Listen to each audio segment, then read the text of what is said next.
Hello and welcome to ज़रा हट के। मुबशर ज़ैदी, ज़रार खोड़ो और वसतुल्लाह खान का सलाम कबूल कीजिए। गुज़िश्ता 36 घंटे से इस खित्ते की बल्कि आलमी मीडिया की टॉप स्टोरी है श्रीलंका में जो दहशतगर्द हमले हुए हैं, जिसमें अब तक की इत्तलात के मुताबिक 290 अफराद जाँ बहक और 500 से ज़ायद ज़ख्मी हैं। जो श्रीलंकन हुकूमत है उसने एमरजेंसी का निफाज कर दिया, कर्फ्यू लगा दिया है, जिसका इतलाक़ आज से हो रहा है और रात 8 बजे के बाद से पूरे मुल्क में कर्फ्यू होगा। ये जो श्रीलंकन हुकूमत के तर्जुमान हैं उनके मुताबिक ये हमला जो है वो एक मकामी तंजीम नेशनल तौहीद जमात के लोगों ने किया है। 24 लोगों को हिरासत में भी लिया गया है। अभी तक इत्तलात इससे ज़्यादा नहीं आई कि क्या मोटिव था और क्या प्लानिंग थी इन दहशत गर्दों की। ये हमले जो हैं 3 5 स्टार होटल्स और 3 शहरों कोलंबो, नेगोम्बो और बेटिकोलोआ में हुए। जो 3 चर्चेस को भी निशाना बनाया गया। कल ईस्टर था, मसीह बरादरी बड़ी तादाद में मौजूद थी ईस्टर के मैस के लिए और वहाँ पर ये धमाके हुए। 7 ख़ुदकुश हमला आवर उनके मुताबिक इसमें इस्तेमाल हुए हैं। टोटल 8 हमले हुए थे। पहले 6 हमलों में सबसे ज़्यादा तबाही हुई है। बाद से पहर कल जो है 2 और धमाके हुए। एक घर में ख़ुदकुश हमला हुआ, एक और जगह हुआ। उसके बाद से जो सिलसिला चला है कि मुसलसल बॉम्ब नाकारा बनाए जा रहे हैं। 87 जो डेटोनेटर्स हैं वो सिर्फ कोलंबो में एक बस स्टेशन से उन्होंने नाकारा बनाए हैं। जो पाइप बॉम्ब है एयरपोर्ट के करीब कोलंबो के, उसको भी नाकारा बनाया गया है। बहुत इतनी कोऑर्डिनेटेड कार्रवाई। श्रीलंका ने बहुत कुछ सहा है, बिल्कुल, दहशतगर्दी, खाना जंगी। लेकिन जब तामिल टाइगर्स के खिलाफ जंग अपने उरूज पर भी थी, जब तामिल टाइगर्स की दहशतगर्दी अपने उरूज पर भी थी और आपको पता है वो कितनी खतरनाक तंजीम थी, तो इस किस्म की कोऑर्डिनेशन और इस किस्म के हमले उस वक्त कभी, और मेरे ख्याल में हालिया बरसों में कहीं भी हमने नहीं देखे इतने कोऑर्डिनेटेड अटैक्स। पाकिस्तान में मतलब कोई 20 तो दहशतगर्द तंजीमें हैं, इतनी कोऑर्डिनेटेड अटैक्स हमने पाकिस्तान में भी नहीं। और इस 290 जो अफराद जहाँ बाक हुए उसमें 39 जो हैं वो गैर मुल्की सयाह भी हैं, जिसमें अमेरिकन और कई अमेरिकन हैं और कई गैर कौमियतों के लोग भी हैं। श्रीलंका में क्योंकि टूरिज़म बहुत ज़्यादा हालिया बरसों में रहा भी, जब से तामिल लेकिन वही है ना कि देखिए अब जब ये हमला हुआ था तो जाहिर है बंदा ये सोचता है कि कौन इसके पीछे हो सकता है। तो अगर हिस्ट्री देखें तो पहले बंदा सोचता है कि यार तामिल टाइगर्स, लेकिन ऐसा होना मुश्किल है क्योंकि चर्चेस पर हमले क्यों करेंगे? क्योंकि वसत जो मेजॉरिटी है कैथोलिक्स की और ख़ासतौर पर उन इलाकों में वो भी शायद तामिल नस्ल के लोग हैं। अच्छा, फिर हम आते हैं दाइश पर। बिल्कुल, तो सही है, चर्चेस पर हमला करना ये भी एक थ्योरी थी कि क्राइस्ट चर्च हमले के रिटेलिएशन में है, लेकिन फिर होटल्स पर भी हमला करना जो टिपिकल टारगेट सिलेक्शन नहीं बनती। लेकिन ये बार बार श्रीलंकन हुकूमत ये कह रही है कि गो के एक मकामी दहशतगर्द तंजीम ने किया है, मगर हमें पूरा शक है कि उनको बैनुल अक़वामी तौर पर कहीं ना कहीं उनका लिंकेज था। कहीं ना कहीं तो लिंकेज हुआ ही होगा। बिल्कुल, अगर एक नई तंजीम है, इतनी कैपेबिलिटी इतने अरसे में, और माना कि श्रीलंका में तामिल टाइगर्स के भी रेमिनेंट्स होंगे, कुछ तो मतलब किराए पर भी काम कर रहे होंगे, तो आपको कैपेबिलिटी मिल सकती है। लेकिन ये सिर्फ श्रीलंका की हुकूमत नहीं कह रही कि इसमें इंटरनेशनल ग्रुप्स और इंटरनेशनल लिंकेजेस हो सकते हैं। एलन कीनन जो एक श्रीलंकन एक्सपर्ट है इंटरनेशनल क्राइसिस ग्रुप के, उन्होंने भी कहा कि यार देखिए अटैक लोकल है लेकिन डायनामिक्स इसके ग्लोबल लग रहे हैं। Amaran Singham Toronto based expert हैं अगेन काउंटर टेररिज्म और श्रीलंका पर भी, वो भी कह रहे हैं कि यार जो टारगेट की सिलेक्शन है इससे लगता है कि ये 100% लोकल नहीं है। अच्छा, जहां तक ग्रुप की बात है, हाँ मैं ये कह रहा हूँ, उसकी एक बड़ी वजह ये भी है कि नेशनल तौहीद जमात जो है वो बड़ा एक लिटिल नोन ग्रुप, खैर आउटसाइड वर्ल्ड के लिए तो था ही, श्रीलंकन के लिए भी कोई इतना वो नहीं था। एक गो के गुज़िश्ता साल दिसंबर में एक वारदात हुई थी इस तरह की, कोई प्लानिंग पकड़ी गई थी बड़ी, और उसके बाद से फिर लेकिन कुछ हुआ नहीं था। तो that was the only time के जब नेशनल तौहीद जमात का नाम कहीं आपने श्रीलंका में आप देखें तो बुद्धमत क्रिश्चियंस के बाद جو ہے مسلمز کی پاپولیشن ہے وہاں پر. شاید مسلمز کی زیادہ ہے, کرسچنز کی کم ہے. نہیں, کرسچنز کی زیادہ ہے, مسلمز کی ہندو سے زیادہ ہے. میں تھوڑا سا اگر مجھے موقع دیں جی تو میں بتائیں کر دوں. 2 کروڑ 30 لاکھ آبادی ہے جی. 70% بدھسٹ ہیں سنہالا جی.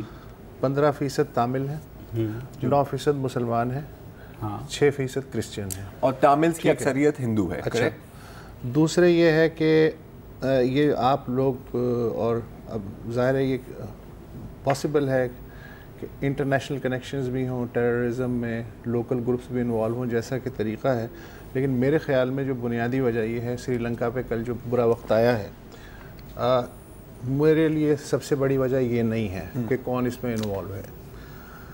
سب سے بڑی وجہ یہ ہے کہ وہاں کی جو حکومت ہے وہ ٹوٹلی اس وقت بٹی ہوئی ہے سیاسی طور پہ.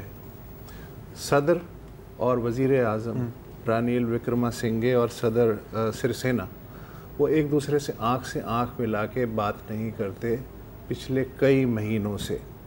صدر نے حکومت ان کی برطرف کرنے کی کوشش کی تھی, قائد حزب اختلاف راجہ پکسے کو زبردستی وزیر اعظم بنانے کی کوشش کی تھی, سپریم کورٹ نے فیصلہ الٹ دیا تھا. اس کے بعد سے صدر کا دفتر الگ کام کر رہا ہے, پرائم منسٹر کا دفتر الگ کام کر رہا ہے. کل جب یہ دھماکے ہوئے ہیں تو وہ تو جو ہوئے سو ہوئے, ٹھیک. میری جو نظر ہے وہ ایک خبر پہ آ کے رک گئی کہ انٹیلیجنس رپورٹس 11 اپریل کو یعنی 10 دن پہلے پولیس چیف کی میز پہ آ چکی تھی. ایک فارن انٹیلیجنس ایجنسی کی رپورٹ کی بنیاد پہ یہ کہا گیا تھا کہ ایسٹر والے سنڈے کو چرچز کو نشانہ بنایا جا سکتا ہے, پلس ایک فارن ایمبیسی کو نشانہ بنایا جا سکتا ہے. ٹھیک ہے. اب یہ خبر آ گئی, 10 دن کہاں پڑی رہی, ایوان صدر میں, ڈیسک میں پڑی رہی, پتہ نہیں اس نے انڈے دیے بچے دیے. اس وقت وزیر اعظم یہ کہہ رہے ہیں کہ ہمیں وہ انٹیلیجنس رپورٹ کنوے نہیں کی گئی. میں بھی پڑھا تھا, ان کے بیان بھی دیکھا. اچھا, اب یہ کتنی خطرناک بات ہے یہ دیکھیے کہ اگر وہ انٹیلیجنس رپورٹ بر وقت 10 دن بہت ہوتے ہیں کنوے ہو جاتی تو ہو سکتا ہے یہ نہ ہوتا, یا ہو سکتا ہے بہت کم چانسز تھے اس کے. تو یہ جو چیز ہیں ان سے عبرت حاصل کرنے کی ضرورت ہے کہ آپ اپنی جو ذات ہے اس پہ بعض اوقات ملک کو بھی داؤ لگا سکتے ہیں. یہ صرف سری لنکا کا سبق نہیں ہے, یہ پاکستان کے لیے بھی ہے, یہ پوری دنیا کے لیے ہے یہ سبق کہ اچھا راجہ پکسے سے مجھے بہت اختلافات ہیں, ڈکٹیٹر تھے اور یہ تھے, لیکن انہوں نے آج بڑی مزیدار بات کی. انہوں نے کہا بات یہ ہے کہ آپ کے اختلافات اپنی جگہ, لیکن یہاں ملک داؤ پہ لگا ہوا ہے, تم لوگ کون ہو. پریزیڈنٹ کو بھی انہوں نے کہا اور پرائم منسٹر کو بھی انہوں نے کہا ہے. تو اب پرائم منسٹر اپنے طور پہ کر رہے ہیں اور صدر جو ہے اپنے طور پہ اعلان کر رہے ہیں. مثلا سپریم کورٹ کے ایک سابق جج کی قیادت میں انہوں نے تحقیقاتی کمیشن بنا دیا پریزیڈنٹ نے اپنے طور پہ. واہ کیا بات. انٹرپول سے انہوں نے رابطہ کر لیا, جی آپ اپنی ٹیم بھیج دیں, اپنے طور پہ کر لی, اور یہ بھی کہا کہ جی بیرونی مدد لی جائے گی. ایک چیز اور جو اپریشیبل ہے کہ اگر آپ سری لنکن میڈیا کا اس میں آپ کردار دیکھیں تو پورے سنڈے مطلب ظاہر ہے وہ خبر بھی دے رہے ہیں کہ کیا ہو رہا ہے, اس کے ساتھ وہ ایک ایڈوائزری پوری دے رہے ہیں کہ یار be careful of fake news, be careful of agenda, name dropping, be careful of name dropping. ظاہر ہے کہ ہمارے جو ذاتی میڈیا میں دوست ہیں آدھے گھنٹے کے بعد انہوں نے تو پوری لسٹ ڈال دی تھی کہ جی یہ نام ہے. وہاں یہ کہہ رہا ہے, مجھے ذرائع نے یہ بتایا, مطلب پورا کل کا دن وہ ہوا, اینڈ میں جب انہوں نے نیشنل توحید جماعت کے بارے میں بات کی تب آیا. اس کے علاوہ ابھی تک فردر ڈیٹیلز نہیں آئی. انہوں نے کہا 24 لوگ پکڑے گئے, کوئی میڈیا گھروں میں نہیں پہنچ گیا کہ ہاں جی کون تھا, کس کو گرفتار کیا, نو نیمز یٹ. آپ کے کسی رشتہ دار یا دوست کو اگر کوارنٹائن تبدیل ہوا, کوارنٹینا آنکھ کا کی پتلی اگر تبدیل ہوئی ہو, جی تو 80% امکان ہے کہ وہ سری لنکا سے آئی ہو. بالکل سر. تو جناب ایک بریک لیتے ہیں, بریک کے بعد کچھ لوکل ایشوز ہیں ان پر بھی بات کریں گے.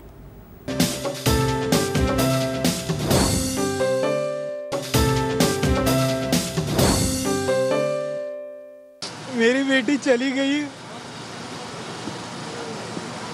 پلیز مل کے کچھ کھڑے ہو اور تاکہ کسی اور کی بیٹی نہ جائے یار, ورنہ یہ یوں ہی خبر بنتی رہے گی, تصویریں کھنچتی رہے گی, آفیشل آ کے ملتے رہیں گے. होना कुछ नहीं है, होना कुछ नहीं है, होना कुछ नहीं है। आज दोपहर से ये जो कैसर अली साहब हैं, इनकी ये जो तस्वीर है या इनकी जो गुफ्तगू है, आप तकरीबन हर चैनल पे बार बार देख चुके होंगे। जो FIR लिखवाई गई है, मैं सिर्फ फ़िलहाल उस तक महदूद रहूँगा। जो वालिद ने, इन्होंने लिखवाई कैसर अली ने, उसके मुताबिक इनके जो 2 जुड़वां बच्चियाँ थीं, उनमें 9 माह की नशवा जो है वो भी शामिल थी। दारुसेहत हॉस्पिटल है गुलिस्तान जौहर में, वहाँ उन्हें डायरिया के इलाज के लिए नशवा को ले जाया गया। 7 अप्रैल को नशवा को दारुसेहत के डॉक्टर ने पोटेशियम क्लोराइड ड्रिप के ज़रिए देने की बजाय इंजेक्शन के ज़रिए दिया गया।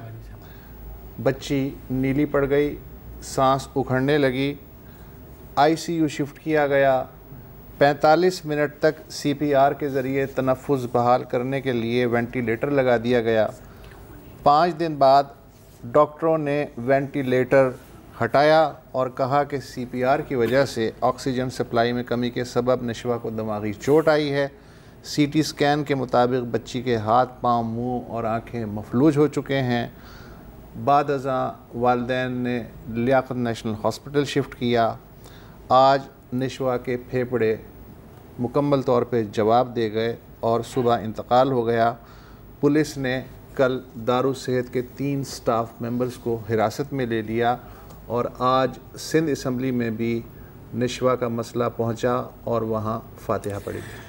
ये बिल्कुल पूरे मुल्क ने आपने सुनी है, बार बार सुनी है, ये जो अभी हमने भी क्लिप चलाया है।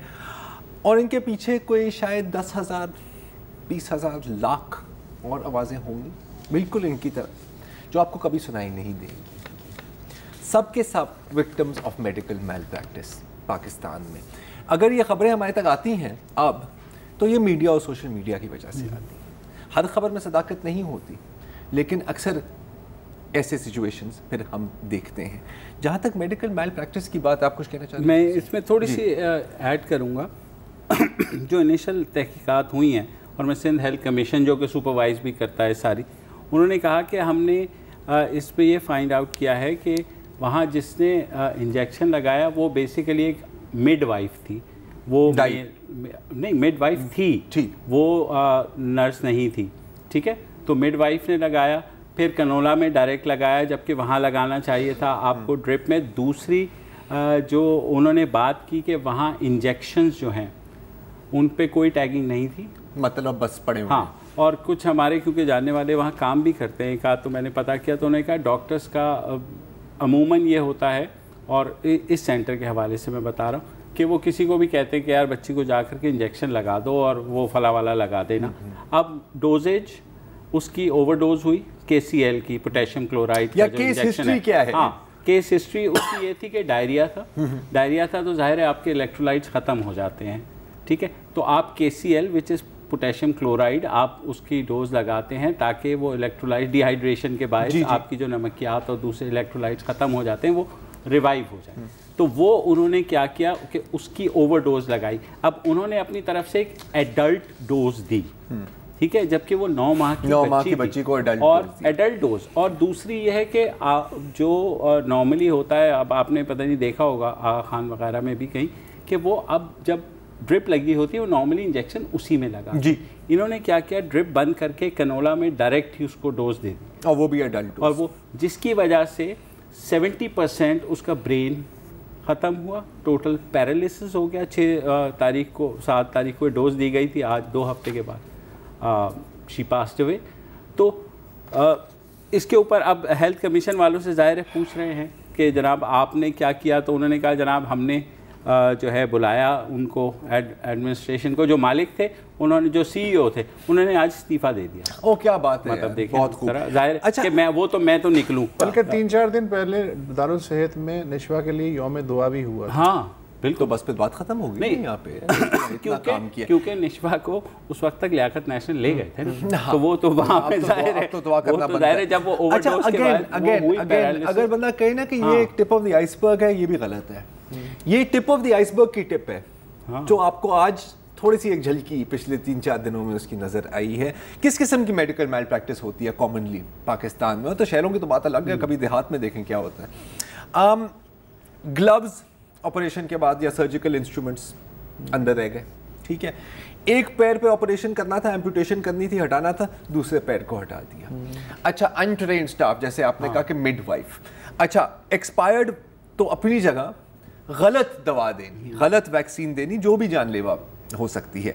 अगेन एक्सपायर्ड ड्रग्स, एनेस्थीसिया, आपको पता है कि बेहोशी का भी एक प्रॉपर डिसिप्लिन होता है, एक एनेस्थीसियोलॉजिस्ट आता है। यहाँ पर कुछ अस्पतालों में कोई भी यार आके इसको बेहोश कर दे, क्या उसके, और आपको पता है कि इसमें अगर 1% की डिफरेंस आ गई आपकी जान जा सकती है। अच्छा, कानून क्या कहते हैं, थोड़ा सा बात कर लेते हैं, मुझे पता है कि इसका कोई फायदा नहीं है, लेकिन फिर भी ऐसी याद दिलाने के लिए कि डॉक्टर्स और सर्जन्स अपनी पूरी जिम्मेदारी अस्पताल पर नहीं डाल सकते कि सर ये तो जगह ही ऐसी बुरी है, हम क्या कर सकते हैं। ना ही अस्पताल की इंतजामिया पूरे का पूरा मलबा डॉक्टर्स और स्टाफ पर डाल सकता है, शेयर्ड रिस्पॉन्सिबिलिटी होती है। तो अगर यहाँ पर केस बनता है वो सिर्फ एक डॉक्टर के खिलाफ नहीं बनता, या एक अटेंडेंट या एक मिडवाइफ या एक नर्स के खिलाफ नहीं बनता, सबके खिलाफ बनता है। बिल्कुल प्रोसीजर्स की बात है ना, जैसे आप कह रहे हैं कि सर इंजेक्शन पर अगर लेबल ही नहीं लगा हुआ तो किसको, यार दुनिया जहान का बेस्ट डॉक्टर को नहीं पता कि ये कौन सी दवाई है, कैसे आपको पता लगेगा। अच्छा, और 2 लोग थे, एक मिडवाइफ थी और एक वो जो बेड पे चादर बदलने वाला होता है बेसिकली। और क्या है, हेल्थ और भी है इसमें। देखें अब प्रैक्टिकली क्या होता है कि कोई डॉक्टर किसी और डॉक्टर के खिलाफ गवाही देने पर राजी नहीं होता हमारे यहाँ। आज तक मैंने सुना नहीं, मैंने तो कभी अपनी जिंदगी में नहीं सुना। आप क्या कर सकते हैं, क्या क्या कहते हैं, PMDC, Pakistan medical and dental council, उनको आप खत लिख सकते हैं कि जी प्लीज इस पर अगर आप गौर कर ले तो बड़ी मेहरबानी होगी। गौर भी कौन करेंगे, वही आई मीन क्या PMA ने कभी मेंबरशिप कैंसिल की है? हाँ, दे हैव डन इट। वो डॉक्टर शेरशाह से आप बात करें, लेकिन इस केस में तो सर मसला यही है ना। अब मैं जिस तरह ये सिंध जो हेल्थ कमीशन है उनके सरबराह को सुन रहा था, उनसे उनके पास ये पावर है कि वो इस अस्पताल को जो है ना वो लाइसेंस सस्पेंड करे टेम्परेरीली। अब वो क्या कह रहे हैं, वो ये कह रहे हैं कि इस अस्पताल में जो है 3 लाख से ज़्यादा मरीजों का इलाज होता है, तो वो कह रहे हैं अब कैसे करें, तो हमें जो है ये तो मेडिकल कॉलेज भी है। हाँ, तो वही कह रहे हैं कि 3 लाख से ज्यादा मरीज आते हैं, तो हम अगर इसको क्लोज करेंगे, नहीं ना क्लोज करें, बेशक ना क्लोज करें। मैं थोड़ा सा क्लियर भी कर देता हूं कि एग्जैक्ट प्रोसीजर क्या है PMDC का। आप उनको कंप्लेन कर सकते हैं, ठीक है, और अगर उन्होंने सोचा तो वो लाइसेंस डॉक्टर्स का भी कैंसिल कर सकते हैं, और जाहिर है कि डॉक्टर और अस्पताल के खिलाफ एक्शन भी ले सकते हैं, ठीक है। फिर अगर एक दफ़ा PMDC ने यह करार दे दिया कि जी ये डॉक्टर इसमें रिस्पॉन्सिबल है, उसके बाद प्रोफेशनल मिसकॉन्डक्ट या और नेग्लिजेंस, ये 2 चीज़ें हैं। उसके बाद आप क्रिमिनल केस भी कर सकते हैं और सिविल केस भी कर सकते हैं।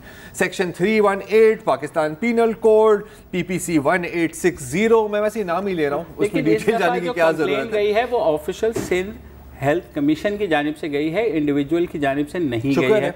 तो एटलीस्ट वी आर होपिंग कि कुछ हो जाएगा, लेकिन वही बात है वो डालेंगे कि जनाब वो तो अच्छा गलत इंजेक्शन का मसला नहीं। मुझे इस वक्त अमल उमर याद आ रही है। अगस्त 2018 में वो जो पुलिस और क्रॉस फायर में बच्ची मरी थी, बिल्कुल, जब वो नेशनल मेडिकल सेंटर पहुंची है तो जाहिर है उन्होंने उसकी हालत देखी तो वो भांप गए कि उस्ताद यहाँ नहीं रखना चाहिए, इसको यहाँ से निकालो। अब उन्होंने एम्बुलेंस को फ़ोन किया, जिन्ना हॉस्पिटल से एम्बुलेंस आने में देर हो गई, एम्बुलेंस आ गई, तो इनके पेरेंट्स जो थे अमल के, उन्होंने कहा चले ठीक है शिफ्ट करते हैं, तो हम एम्ब्यू बैग जो है वो भी साथ लेके जा रहे हैं, इसलिए कि वो अमल को उस वक्त लगा हुआ था जी। नेशनल हॉस्पिटल ने कहा कि ये बैग तो साथ नहीं जाए, सर ये तो हमारा बैग है, उसके बगैर जो है उसको ले जाया गया, रास्ते में ही मर गई। ये आप पिछले हफ्ते हमने जो कहा था वो पुलिस और वो मुकाबले में उसकी रिपोर्ट आ गई है। वो पुलिस वालों के आपस के दरमियान झगड़ा हुआ था और जिसमें उन्होंने फायरिंग की और वो नहीं ये एक अलग बात है। मैं नेग्लिजेंस, मेडिकल नेग्लिजेंस पे फिलहाल हम बात कर रहे हैं। तो ये है कि वो बैग तक नहीं ले जाने दिया, बैग कीमती है, बच्ची भले मर गई। तो ये इस तरह की चीज़ें कुल मिला के जो हैं वो बड़ी भयानक एक तस्वीर बना देती है। लेकिन 3000 लोग ज़ेरे इलाज है वहाँ पर सर, आप अस्पताल के खिलाफ क्या कुछ कर सकते हैं? ऐसा ही है ना। वक्फा ले लें।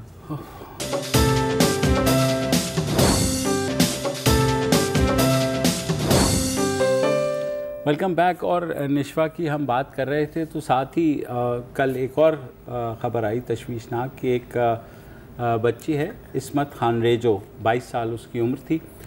वो इब्राहिम हैदरी के एक माहीगीर है, उनकी बेटी भी है। वो सिंध गवर्नमेंट हॉस्पिटल को रंगी गई थी और उनको उनके दांत में दर्द था और कहा यह गया है कि वहाँ जहाँ जाकर के उनको ऐसा इंजेक्शन लगाया गया कि जिसके बाद उनको वो सेडेटिव था या क्या था, अभी तक तहकीकात हो रही कि वो बेहोश हो गई, फिर उनका रेप किया गया और उसके बाद उस मुबैना जुर्म को छुपाने के लिए मुबैना तौर पर उनको एक ऐसा इंजेक्शन लगाया गया जिससे उनकी मौत वाक़ई हो गई। ये ज़ाहिर है उनके घर वाले कह रहे हैं कि सिंध गवर्नमेंट हॉस्पिटल में वो एक हफ़्ते पहले ये गई थी अपने दांत के इलाज के लिए। उसके बाद उन्हें दोबारा कहा गया था कि एक हफ़्ते बाद आएँ, तो कल वो गई और कल उनके साथ ये वाक़या हुआ। अब उनकी वालदा का ये कहना है कि उन्हें वो कह के गई थी कि मैं दवा लेके आती हूँ, वहाँ से फिर उन्हें फ़ोन आया कि आपकी बेटी की हालत बिगड़ चुकी है तो आप जिना हस्पताल पहुँचिए। उन्हें जिना शिफ्ट किया जा रहा है। उनका ये कहना था मैं जिना हस्पताल पहुँची तो उन्होंने फ़ोन आया कि आप वापस आ जाएं सिंध गवर्नमेंट हॉस्पिटल, और वहाँ गई तो उनकी बच्ची एक्सपायर हो चुकी थी। अब जो डॉक्टर है वहाँ पर जिस पर ये इल्ज़ाम लगाया कि उसने मुबैना तौर पर डॉक्टर शकील नहीं डॉक्टर एयाज जो वो है डॉक्टर शकील सुपरवाइज़र थे। बहरहाल हम नाम नहीं ले सकते कि प्रिलिमिनरी इन्वेस्टिगेशन अभी तक ये प्रूव नहीं है। तो वहाँ पर जो है वो इस पे डॉक्टर्स सिंध डॉक्टर्स एसोसिएशन ने क्योंकि प्रेस रिलीज़ भी इशू किया, उनका ये कहना है कि जहाँ ये वाक़या हुआ है वो जो सिंध गवर्नमेंट हॉस्पिटल का जो टीबी सेंटर है उसकी 2nd फ्लोर था। तो उन्होंने कहा कि मतलब डॉक्टर्स एसोसिएशन का ये कहना है कि उन्होंने सीफोटैक्सिम जो है इंजेक्शन जो कि एंटीबायोटिक दिया था वही दिया था और कोई दवा एडमिनिस्टर नहीं की गई। तो अभी तहकीकात हो रही हैं बहरहाल, लेकिन ये क्योंकि आज इनके घर वालों ने प्रेस कॉन्फ्रेंस भी की है और कहा है कि इस मामले की तहकीकात कराई। अच्छा, मेरी बात हुई थी कुर्रत मिर्ज़ा साहिबा से, जो औरत हक एक तंजीम है, ये औरत मार्च और अवेयरनेस और एक्टिविज़म में रहते हैं। तो उनकी थोड़ी सी मुझे इस्मत बीबी के बारे में भी मालूमात हासिल हुई। इब्राहिम हैदरी में वो बहुत एक्टिव थी मोहल्ले के लेवल में, मतलब समाजी कामों में भी। जो अगर किसी को तकलीफ़ होती थी तो वो सबसे पहले उनकी हेल्प करने आती थी, बकौल उनकी वालदा कि वो ना सिर्फ ख़ानदान को संभालती थी बट पूरे मोहल्ले को भी संभालती थी। अच्छा, पहले ये होती थी इंडस, जिस NGO में काम कर रही थी तो पहले वो इंडस अस्पताल में थी। वहाँ से इनका तबादला हुआ कुरंगी नंबर 5 में, ये जो गवर्नमेंट अस्पताल है। वहाँ से फिर 2018 में इस्तीफ़ा दिया, कह रही थी कि यहाँ पर मुझे मुश्किलात का सामना हो रहा है। ये भी कह रही थी कि वहाँ पर एक डॉक्टर साहब हैं जो उनको हरास भी कर रहे थे। बिल्कुल ठीक है, ये हुआ है। अच्छा, जिस दिन ये वाक़या पेश हुआ है, बिल्कुल जैसे आपने कहा, वो गई अपनी वालदा को कहा कि जी मैं आती हूँ घंटे में वापस, डॉक्टर मुझे अस्पताल में बुलाया है। वहाँ से फिर एक मैं नाम ले सकता हूँ या नहीं ले लें, तो एक बकौल कुर्रत साहिबा शाहजेब नाम के एक वहाँ पे कोई अटेंडेंट है या ऑर्डरली, वो बार बार कॉल करते रहे और कहा कि नहीं अब इधर आ जाओ, अब इधर आ जाओ, अब इधर आ जाओ, अब इधर आ जाओ। बिल आखिर जब वो पहुँचे कुरंगी अस्पताल, गवर्नमेंट अस्पताल, वहाँ पे कोई नहीं था और इनकी वालदा का कहना है कि कोई 3 लोग नज़र आए वहाँ के अटेंडेंट्स, और उनको देखकर उनमें से 2 वहाँ से फरार हो गए, यानी भाग गए। फाइनली एक फीमेल अटेंडेंट की कॉल आई थी, जिसके बाद वो अस्पताल पहुंची कि जी आपकी बेटी फौत हो गई है, आप प्लीज़ यहाँ से बॉडी ले जाएं। अच्छा, फिर फैमिली के कहने पर पोस्टमार्टम भी हुआ। ठीक है, वहाँ पर केस भी रजिस्टर हुआ, लेकिन केस का भी थोड़ा बता देता हूँ कि जब केस रजिस्टर करने गए तो क्या हुआ। पोस्टमार्टम कराया तो वहाँ पर कुछ सैंपल्स भी लिए जो on the face of it शायद लग रहा है कि इसमें सेक्सुअल असॉल्ट का भी केस था, लेकिन वो सैंपल अब गए हैं हैदराबाद जहाँ पर फोरेंसिक लैब है, तो अभी हम इस पर ज़्यादा कमेंट नहीं कर सकते। जब वो पहुँचे थाने में, और ये मैं कुरंगी थाने की अब बात कर रहा हूँ, तो वहाँ पे ना SHO था ना IO था। ठीक है, IO जब बिल आखिर IO उनके हाथ आया तो उसने कहा कि नहीं ये तो जी बिल्कुल मेडिकल नेग्लिजेंस का केस है, ऐसा कुछ नहीं है। फिर आज ان کی ملاقات ہوئی ڈی آئی جی کے ساتھ, عامر فاروق جی, اور وہاں پر انہوں نے مطالبہ کیا کہ جی اس کو آپ ابراہیم حیدری تھانے میں شفٹ کریں, اور جو ایف آئی آر ہے اس میں ظاہر ہے کوئی سیکشول اسالٹ, کوئی قتل کا کیس نہیں ہے, اٹیمپٹ ٹو مرڈر کے دفعات میں یہ کیس رجسٹر ہوا ہے. بالکل, لیکن اب جو سننے میں آ رہا ہے, اور اس کے کل بھی میں قرۃ صاحبہ سے اس کی اپڈیٹ لوں گا, کہ اب سیکشول اسالٹ اور قتل کے بھی دفعات اس میں ظاہر ہو رہے ہیں. ڈی این اے ٹیسٹنگ ظاہر ہوگی, لیکن اور نیشنل ہیومن رائٹس کمیشن اور سندھ ہیومن مشن بھی اب اس میں شامل ہو گئے ہیں. تو ہوپ فلی کلیئر ہو جائے گا کہ یہاں پر کچھ دنوں میں ہوا کیا ہے. لیکن ان دا مین ٹائم فیملی پر بھی بہت پریشر آ رہا ہے کہ جی اگر آپ اس کو بہت زیادہ پرسیو کریں گے تو پتہ نہیں کیا کیا چیزیں سامنے آئیں جیسا کہ ہوتا ہے, جو ایک ٹپیکل جو ایک ایشو جس کے بارے میں بہت ہمیں کہا بھی گیا کہ آپ بات کریں پولیو کے حوالے سے, جو کچھ آج پشاور میں ہوا, تو ہم کل اس کے اوپر تفصیل سے بات کریں گے. جیسے ہی پولیو مہم شروع ہوئی ہے تو پولیو مہم کے خلاف ایک مہم شروع ہو گئی ہے, اور بہت ہی انٹرسٹنگ اور تشویشناک کہانی ہے. لیکن بالکل جیسے آپ نے کہا کہ ابھی ہمارے پاس وقت نہیں ہے, کیونکہ وہ اب کھل بھی گئی ہے کہانی, کھل بھی گئی ہے, تفصیل سے کل بات کریں گے ایک وقفے کے بعد.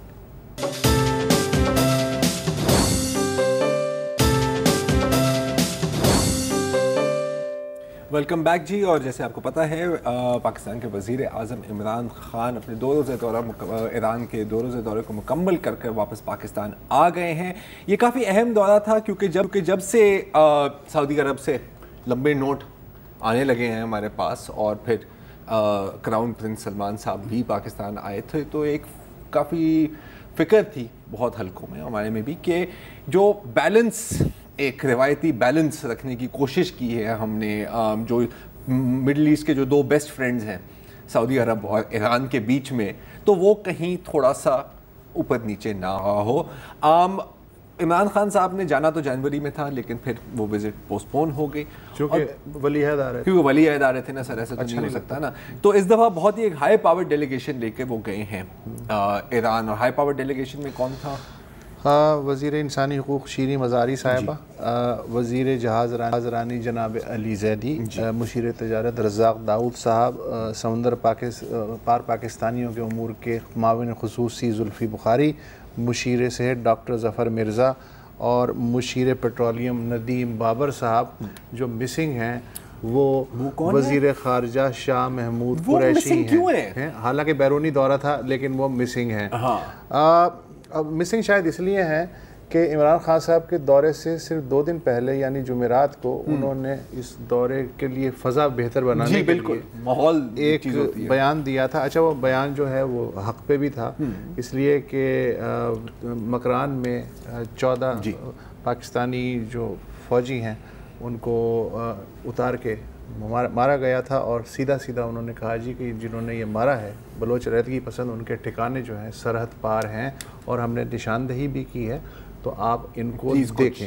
ٹھیک ہے, بالکل. اچھا, اور اس سے پہلے چونکہ فروری میں ایران کے بقول پاکستان میں موجود جیش العدل نے سرحد پار جا کے 27 ایرانی سیکیورٹی محافظ ہلاک کر دیے تھے, تو ایران نے بھی کم و بیش یہی کہا تھا. ہو سکتا ہے کچھ لوگ سمجھیں کہ دس از ٹیٹ فار ٹیٹ, لیکن جیسے ہی شاہ محمود قریشی نے یہ بیان دیا اور سخت احتجاجی نوٹ دیا, اس کے بعد سنیچر کو, سیٹرڈے کو, یعنی عمران خان کے دورے سے 1 دن پہلے, سرحدی امور سے متاثرہ ایرانیوں کی ایک تنظیم ہے ہیبلیان ایسوسی ایشن, اس کی جانب سے بیان آیا کہ اسلام آباد سرحد پار سے ایران میں ہونے والے حملے بند کروائیں, مطلب وہاں سے تو اس کے بعد ظاہر ہے کہ یہ اپنے خان صاحب وہاں پہنچ گئے, تو خان صاحب نے ہمدردانہ.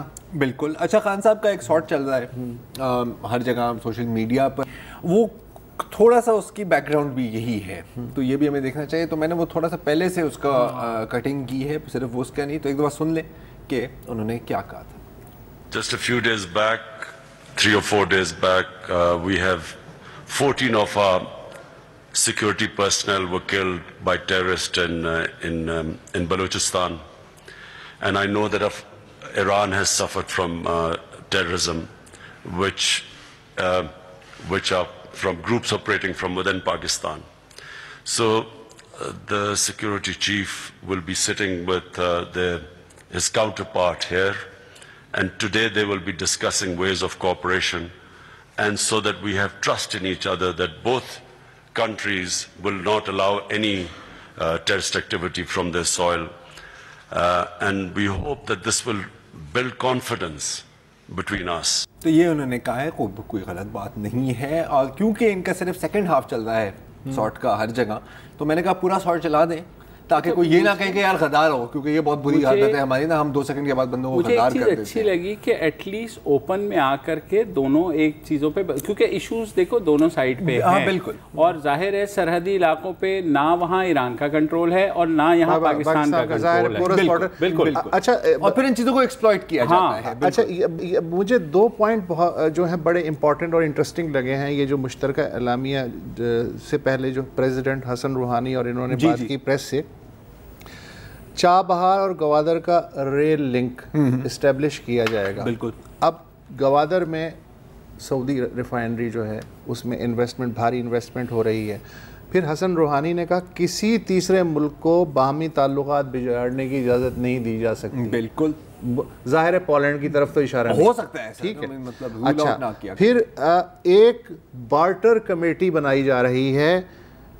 بارٹر کمیٹی اس لیے بنائی جا رہی ہے کہ امریکی پابندیاں آج سے نافذ ہو گئی ہیں, تو ان کو سے بچتے ہوئے تجارت کس طرح دونوں ملک بڑھا سکتے ہیں. تو یہ سیدھے پنگے والی بات ہے. واپس لو. اچھا, لیکن وہ بارٹر کمیٹی جو ہے اس کے ذریعے یہ ہوگا, جو کہ ہمسائے کے طور پہ یہ ایک اچھی بات ہے. جوائنٹ بارڈر سیکیورٹی فورس, یہ بہت امپورٹنٹ ہے. پاکستان فینسنگ بھی کر رہا ہے اور عمران نے کوئی مخالفت نہیں کی, بلکہ وہ حامی ہے کہ ٹھیک ہے فینسنگ سے کچھ نہ کچھ تو حالات جو ہیں وہ بہتر ہوں گے. بس چیزیں امپلیمنٹ ہو جائیں تو بہت اچھی بات ہے. جہاں تک تجارت کی بات ہے تو تجارت پر بھی بہت بات ہوئی, اور بالکل یہ بات صحیح ہے. چلو پہلے میں خیال سنا دیتا ہوں کہ عمران خان صاحب نے تجارت کے بارے کیا کہا, کہ مطلب 2 ملکوں کو ساتھ لانے کے بیسٹ طریقہ ہے کہ آپ ٹریڈ کیا کریں. سنیے جی. Germany and Japan killed millions of their civilians until after the Second World War they decided that they would have on the border region of Germany and Japan, they had joint industries. So now there's no question of them ever having bad relationship because their economic interests are tied together.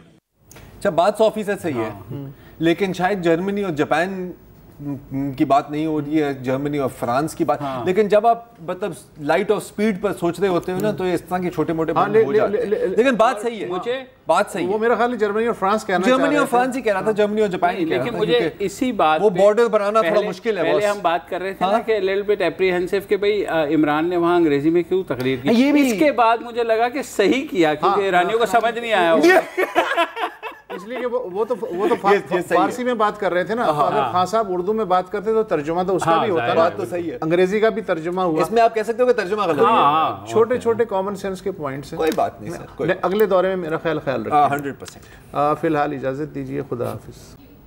السلام علیکم. اگر آپ کو ہمارے شو پسند آیا ہے تو پلیز ہمارے یوٹیوب چینل کو سبسکرائب کریں, اور اگر مناسب سمجھے تو اس ویڈیو کو لائک بھی کر لیں, تو کوئی حرج نہیں ہے, اور شیئر بھی کر لیں اور کمنٹ بھی کر دیں, ورنہ وہ سب ایسے ہی لکھتے رہیں. اور یہ جو دونوں کہہ رہے ہیں یہ کر لیں جی پلیز, نہیں تو ہمیں بھی گھر جانا ہے, میں آپ کے کمپیوٹر میں نہیں رہنا 24 گھنٹے. صحیح بات.